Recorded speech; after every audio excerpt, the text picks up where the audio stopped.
probably most tow companies out there are doing the job right, but there are bad actors. Anytime you have somebody in a vulnerable position, which is what you have truck drivers in this, there's going to be a small percentage that are going to try to take advantage of it. And that's what's happening. We need to close that loophole.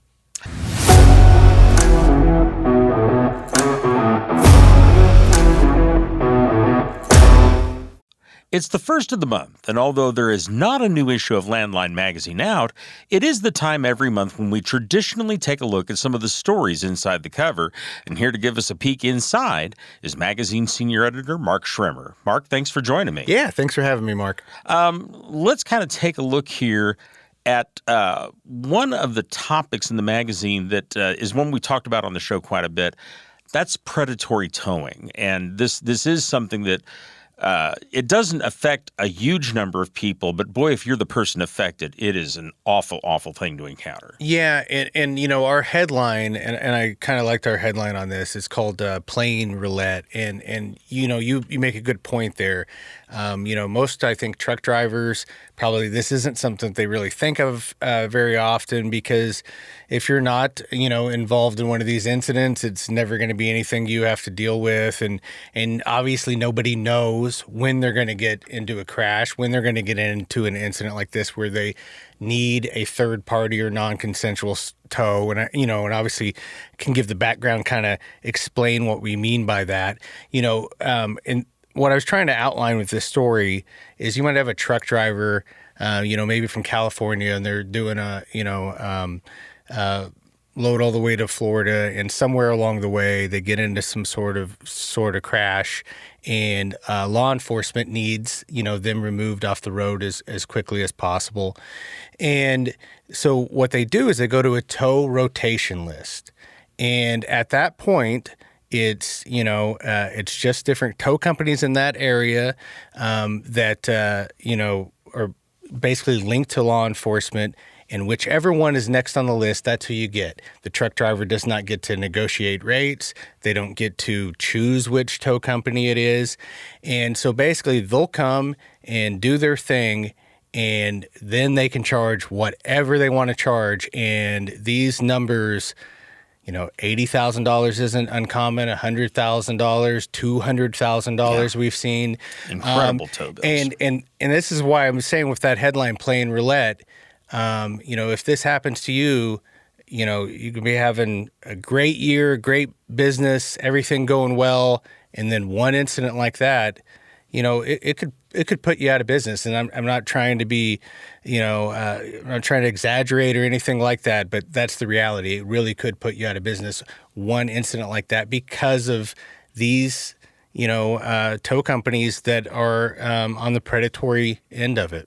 Well, and especially if they impounded the truck, which does happen on a lot of these. So now you're facing this massive bill, and you can't make any money. Yeah, and they might be holding your cargo hostage, holding your equipment hostage until the payment is made. And there's so many of just extreme cases that we've heard about as we've been following this. One of the things in comments, a state trucking association filed comments that said that they had found out that one of their state members had a $202,000 towing bill. But what's really interesting about this is they said they did some research of their own, and they found out that the tow company that was charging them $202,000 actually contracted that out with another tow company to do the service. You know how much they paid them? $25,000. Yeah.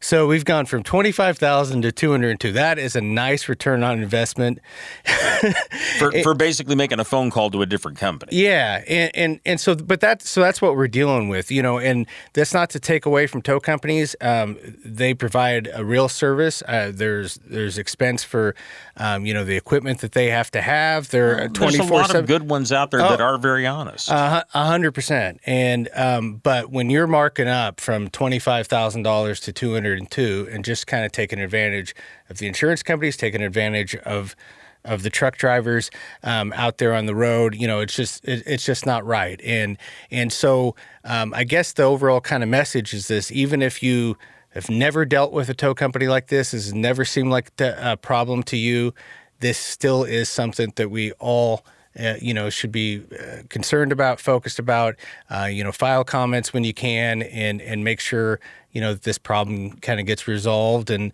luckily the DOT has been looking into it. You mentioned that, and in fact, FMCSA had a meeting, kind of a listening session, I guess, about this issue. And you do cover that very thoroughly in the magazine, but I'm curious, what brought this to the attention of FMCSA in the first place? Because it's not a new issue. Well, I mean, OIDA has been harping about this for years and years and years. And, I feel like the association has done a very good job of working with states, and a lot of them, used to not have any way that you could even challenge a tow. If you were charged $100,000 and they said you had 2 wreckers, and you knew they only brought 1 out there, there was still no way to even contest it. And the association's done a good job of, in a lot of states now, have at least some means to do it. But the association has brought it attention to FMCSA and DOT as well. So I think they played a big role in bringing this issue. And like I said, not only the agency, Transportation Secretary Pete Buttigieg even attended that first meeting and spoke about the problem. And again, kind of echoing some of the things that we said, that probably most tow companies out there are doing the job right, but there are bad actors. Anytime you have somebody in a vulnerable position, which is what you have truck drivers in this, there's going to be a small percentage that are going to try to take advantage of it. And that's what's happening. We need to close that loophole. Yeah, and I was also encouraged in there, kind of talking about this meeting again, by a statement by Brian Stansbury, who's the deputy counsel at DOT. And he linked the issue to safety. And one of the things that's kind of bothered me over time with FMCSA is they kind of refuse to deal with anything they regard as a financial or economic issue, because it's all about safety with them. Never mind that if someone doesn't have any money, they can't afford to pay to fix, say, their brakes. Yeah, and also the one of the things that I'll give credit to the agency and DOT for starting to recognize in recent years is, they've showed out the research that shows the most experienced drivers out on the road, the ones that have been out there in the longest, are the safest drivers. And what's happening, like you bring up, ability to maintain your truck and maintain your equipment, but also it may just completely take you out of business if you're an owner-operator. And so now this safe 20-year driver is off the road because of something like this. And who are we replacing them with?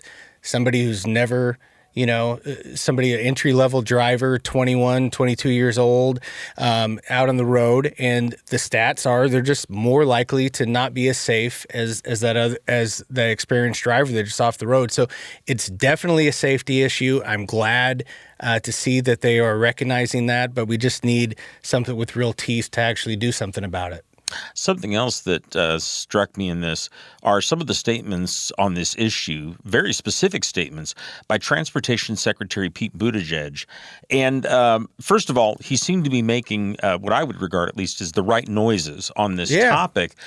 But also, and tell me if this is your impression too, that he has taken more of a direct interest and a very specific interest in trucking issues that I think most DOT secretaries I can remember in my time covering the industry. Yeah, and in my time, I'm trying to think. I think I've been here under, I guess 3 DOT secretaries. And yeah, I would agree with that as well. And he has spoken out on predatory lease purchase issues. He has spoke out on now this with predatory towing,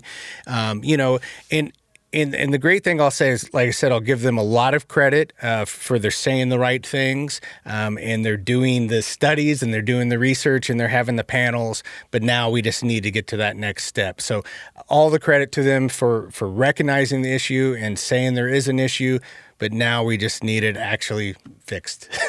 The first step of any 12-step program is admitting you have a problem. 100%. Well, let's move on to just a couple of other things here. And the next on the list is something that I think is near and dear to a lot of people's hearts, which is the annual trucking convoys across the U.S. and Canada, benefiting Special Olympics. And, they used to call this the world's largest truck convoy. Yeah. And it seems like they're getting away from that a little bit as this continues. Are they just kind of dropping the name? Or I'm not 100% sure on that. I think that I agree with you that that was something that I would seen for a long time, and it seems like maybe they're not using that as much. But I mean, I think the mission and the message is still the same regardless of how they are kind of dubbing it or marketing it. But truck drivers, as you're well aware, so good-hearted and wanting to help people. And I've been able to actually, sit in a truck that was going through one of these convoys and have a Special Olympics athlete riding along with it, and just the joy. From the athletes, joy from the drivers. The drivers are in some of these cases donating a big amount of money just to be one of the first trucks in line. And at the Joplin Truck Show, they do that, and just all of it is just such a great thing. And I've talked to in the past with Special Olympics organizers like the one out of Missouri that if it wasn't for these truck shows, these convoys and truck drivers, like they really rely on a big portion of their funding and things for events on that every year. And it's just so important and it's great. And these, they're all over the United States. September is kind of the big month, but you see some in August, you see some in October, but, think of South Carolina, Illinois, Iowa, South Dakota, all over the place. There's going to be these. And, if you have an opportunity to take part in one of them, I strongly recommend it. Yeah. One ironic thing here that I noted, you talk about all the different convoys across the country, across Canada, but Florida, where the whole thing started, doesn't have a convoy anymore. At least I haven't seen any information on one. Yeah, I haven't either. And, it's weird how some of those things go sometime. And so if you're in Florida and you have the ability to get one started again, I certainly would encourage it. But yeah, these, like I said, to the people that are taking part in it or who have at any point deserve a lot of credit. You're helping a lot of kids. Like I said, I'll never forget the smile on the face of the athlete that I saw the day that I got to ride in the convoy, and he had his medals on, and there was a crowd there, and he was just beaming with pride. It was an amazing thing to see. Absolutely wonderful. And of course, Ontario and Canada and Wisconsin here in the States, both celebrating their 20th anniversary convoys this year. So folks, keep an eye out and, of course, take a look inside the magazine and you can see when some of these are taking place. We got a little bit of time left, and there is one other thing that I know you wanted to get to, and that is a regular feature that's been in there for years and years, which is On the Road, OOIDA On the Road, which is following the spirit of the American trucker, a little bit different now than what it's been in the past. Yeah, in recent issues, what we've decided to do, and Marty Ellis is the driver of the Spirit, and he goes, stops at truck stops all over across the United States, and is meeting with members. And we thought, this is a great opportunity. Marty was sending us photos back of some of the members, and so we're using this space in the magazine to kind of feature some of the people that have came on the truck to talk with Marty and talk about issues, talk about, tell their stories, whether they've driven for 40 years or whether they're on their second year driving. But anyways, we like to kind of use that as an opportunity to share their photo and, maybe a few paragraphs about, their life as a trucker and what what OIDA means to them. Fantastic. Well, we're out of time, Mark, but thank you so much. Yeah, thank you. I've been talking with Landline Magazine Senior Editor Mark Schremmer, and if you'd like to subscribe to the magazine, go to landline.media, and the upper right corner, click on subscribe. I'm Mark Reddick, and this is Landline Now.